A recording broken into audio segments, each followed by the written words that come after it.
Hello friend, কেমন আছো তোমরা সবাই? আমি তো বেশ ভালোই আছি। দেখো আজকে কোথায় চলে এসেছি, এই দেখো, এটা হচ্ছে কলকাতা দমদম এয়ারপোর্ট। তো এখানে চলে আসলাম তার একটাই কারণ, আজকে 1 বছর পর আমার বড়মশাই বাড়ি ফিরছে, ঠিক আছে? তো সেই উদ্দেশ্য করে আসা। তো দেখো বন্ধুরা, অনেকটা রাত হয়ে গেছে, ও এখনই নামলো, ভিতর থেকে ফোন করেছে। তো যাই হোক, একটু টাইম লাগবে আসতে, বেরোতে। তো এই সুযোগে এই জিনিসটা আজকে সকাল থেকে সেরকম করে ভিডিও দেওয়া হয়নি, কাউকে জানানো হয়নি, তাই এখন জানিয়ে দিলাম। তো দেখো আমি এসেছি, আর এবার আমার ভাই নেই, অন্যান্যবার ভাইকে নিয়ে আসি, ভাই নেই, এবার বাবাকে নিয়ে এসেছি। আর আমার এই যে আমার ছেলে এসছে, ঠিক আছে?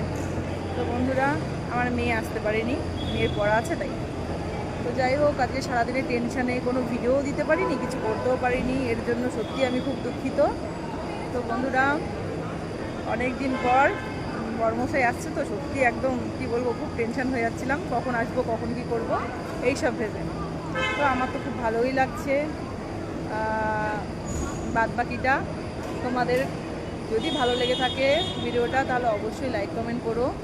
তো সবাই ভালো থেকো, সবাইকে শিবরাত্রির অনেক শুভেচ্ছা। তো চলো, টাটা।